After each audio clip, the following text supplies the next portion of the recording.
प्रणाम आप सभी को। मेरा नाम सुशील है।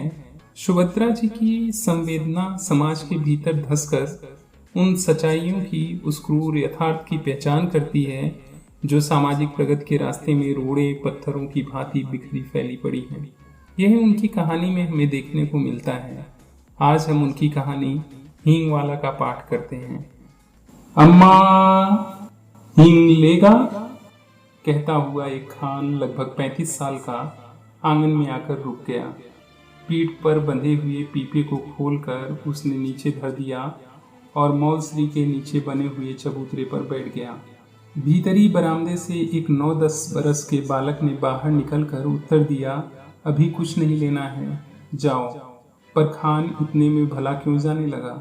वह जरा और आराम से बैठ गया और अपने साफे के छोर से हवा करता हुआ बोला, अम्मा, हींग ले लो। अम्मा, हम अपने देश को जाता है, बहुत दिनों में लौटेगा। सावित्री इस हम उम्र बेटे की बात शायद ही कभी टाल सकी हूँ। रसोई घर से हाथ धोकर वह बाहर आई। बोली, हींग तो बहुत सी रखी है खान, अभी 15 दिन तो हुए नहीं तुमसे हींग ली थी। खान ने जैसे सावित्री की बात सुनी ही न हो, उसी स्वर में फिर बोला, हेरा हींग है माँ, हम तुम्हारे हाथ की बोहनी मांगता है। एक ही तोला ले लो, पर लो जरूर, हम देकर जाएगा। इतना कहकर खान ने हींग के छोटे बड़े कई डिब्बे खोलकर रख दिए। सावित्री उन डिब्बों की तरफ देख भी न पाई थी कि उसने फौरन एक डिब्बा सावित्री के सामने सरकाते हुए कहा, तुम और कुछ मत देखो माँ, यह हींग एक नंबर है, हम तुम्हें धोखा नहीं देगा माँ। सावित्री बोली, पर मैं इतना हींग लेकर करूंगी क्या, ढेर सी रखी है।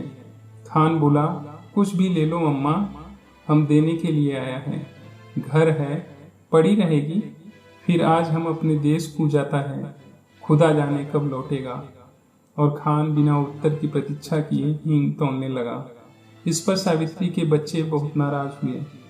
सभी बोल उठे, मत लेना माँ, तुम कभी न लेना, जबरदस्ती तौले जा रहा है।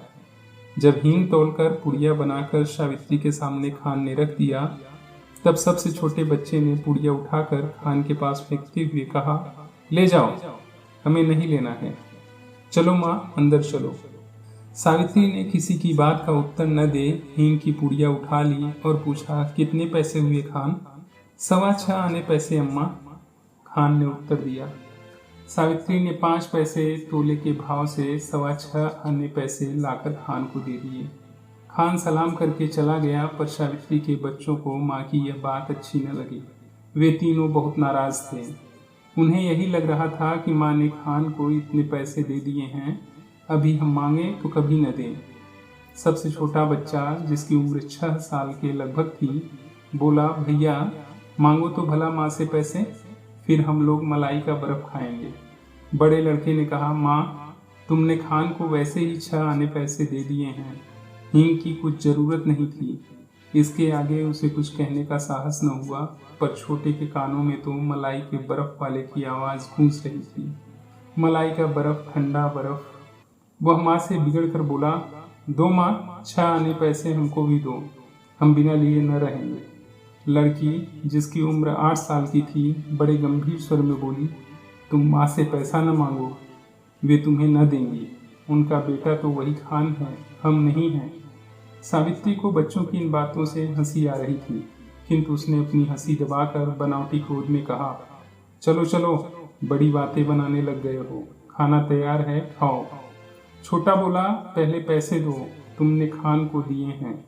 सावित्री ने कहा, खान ने पैसों के बदले में हींग दिया है, तुम क्या दोगे? छोटा, मिट्टी देंगे। सावित्री हंस पड़ी। अच्छा चलो, पहले खाना खाओ, फिर मैं रुपया उड़ा कर तीनों को 6 आने दूंगी। खाना खाते खाते हिसाब लगा, 1 रुपये में 16 आने, 6 आने रतन लेगा, 6 आने मुन्नी लेगी, छोटे के लिए 4 ही आने बचेंगे। छोटा बिगड़ पड़ा, कभी नहीं, मैं 6 आने लूंगा। और दोनों में मारपीट हो चुकी होती यदि मुन्नी 4 आने पैसे स्वयं लेना न स्वीकार कर लेती। कई महीने बीत गए, सावित्री की हींग सब खत्म हो गई। इसी बीच होली आई। होली के अवसर पर हिंदू मुसलमानों में बड़े भयंकर रूप से दंगा हो गया। बहुत से हिंदू और मुसलमान मारे गए। मुसलमान मरने वालों में 2 खान भी थे। इससे खान लोगों ने बड़ा उपद्रव मचाया, परंतु सब जगह नहीं। जिस मोहल्ले में खान मारे गए थे वहां पर खानों के उपद्रव ने भयंकर रूप धारण कर लिया था। उन्होंने कई हिंदुओं की दुकानें लूट ली, घरों में आग लगा दी और न जाने क्या क्या किया। धारा 144 के साथ साथ कर्फ्यू ऑर्डर भी लगाया गया। परिणाम यह हुआ कि हिंदुओं की होली न जल पाई। वे हिंदू के प्राणों के ग्राहक हो रहे थे। शहर भर में आतंक छाया हुआ था। कौन किस पर किस समय घात कर दे कुछ ठिकाना न था। ऊपर से सब जगह शांति दिखाई देती थी, परंतु अंदर ही अंदर एक भयंकर अग्नि सुलग रही थी। 2 खान मारे गए थे। सावित्री कभी कभी सोचती, हींग वाला खान तो नहीं मार डाला गया। सोचती, मार डाला गया हो तो मरने दो, दूसरे हींग वाले भी तो होंगे। परंतु न जाने क्यों हींग वाले खान की याद उसे प्रायः आ जाया करती। एक दिन सवेरे सवेरे सावित्री उसी मौसरी के पेड़ के नीचे चबूतरे पर बैठी कुछ बीन रही थी। स्कूल की छुट्टी थी, तीनों बच्चे आसपास खेल रहे थे। सावित्री ने सुना उसके पति किसी से कड़े स्वर में कह रहे हैं, क्या काम है, भीतर मत जाओ, यहाँ आओ। उत्तर मिला, हींग है, हींग, हेरा हींग। और खान तब तक आंगन में सावित्री के सामने पहुंच चुका था। खान को देखते ही सावित्री ने कहा, बहुत दिनों में आए खान, हींग तो कब की खत्म हो गई। खान, देश को गया था अम्मा, परसों ही तो लौटा हूँ। सावित्री, यहाँ तो हिंदू मुसलमान में बहुत जोरों का दंगा हो गया है। खान, सुना, समझ नहीं है लड़ने वालों में। सावित्री, खान, दंगे की बात सुनकर भी तुम हमारे घर चले आए, तुम्हें डर नहीं लगा। दोनों कानों पर हाथ रखते हुए खान बोला, ऐसी बात मत कहो अम्मा, बेटे को भी क्या कभी माँ से डर हुआ है जो मुझे होता। और इसके बाद ही उसने अपना डिब्बा खोला और छटाक हींग तौल कर सावित्री को दे दिया। चिल्लर दोनों में से किसी के पास न थी। खान फिर आकर पैसा ले जाएगा। सावित्री को सलाम करके वह चला गया। दशहरा हिंदुओं का बड़ा त्योहार होता है। होली पर दंगा हो ही चुका था, अभी किसी प्रकार के दंगे की आशंका न थी। शहर में सब जगह पूर्ण शांति थी। हिंदू होली न जला सके थे, इसलिए भरे तो बैठे ही थे। दशहरा वे दूने उत्साह के साथ मनाने की तैयारी में थे। हिंदुओं में खूब उत्साह था। 4 बजे शाम को काली का जुलूस निकलने वाला था। पुलिस का काफी प्रबंध था।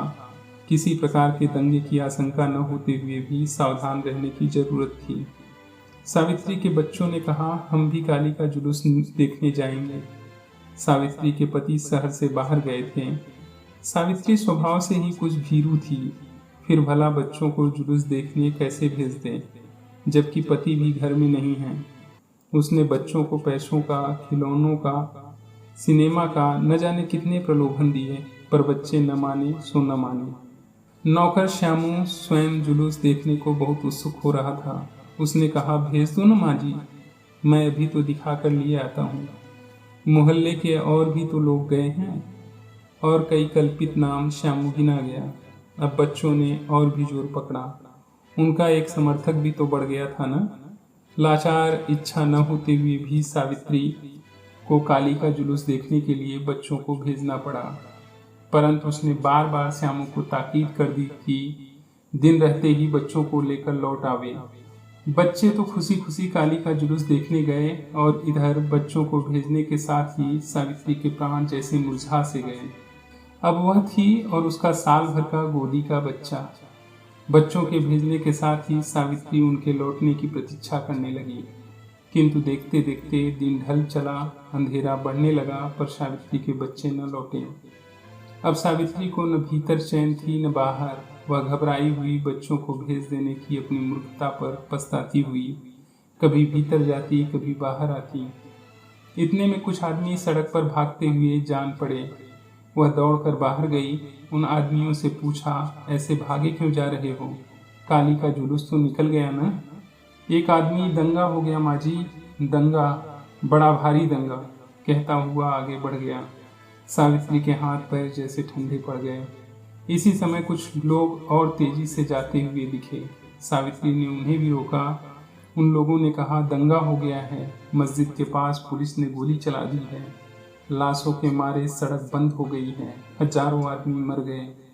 अब सावित्री क्या करे? उन्हीं में से एक से कहा, भाई मेरे बच्चों की खबर ला दो, 2 लड़के हैं, 1 लड़की, मैं तुम्हें मुंह मांगा इनाम दूंगी। एक देहाती ने जवाब दिया, का हम तुम्हारे बच्चन के पहचानित हैं माँ जी?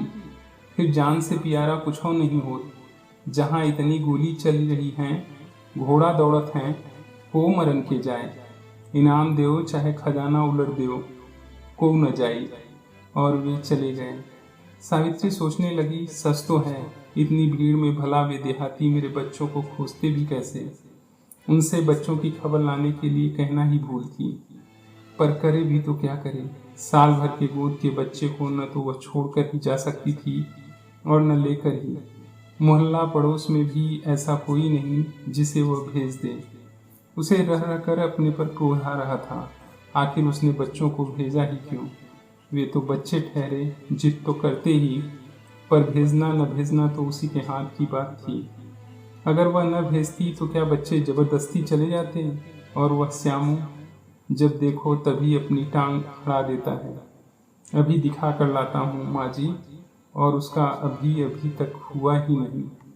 सावित्री पागल सी हो गई। उसे रह रह कर लाशों के बीच अपने बच्चे भी तड़पते दिखाई पड़ते। बच्चों की मंगल कामना के लिए उसने सभी देवी देवता मना डाले। शोरगुल बढ़कर शांत हो गया। रात के साथ साथ नीरवता बढ़ चली, पर उनके बच्चे लौट कर न आए। अब शायद उसके बच्चे लौट कर न आएंगे।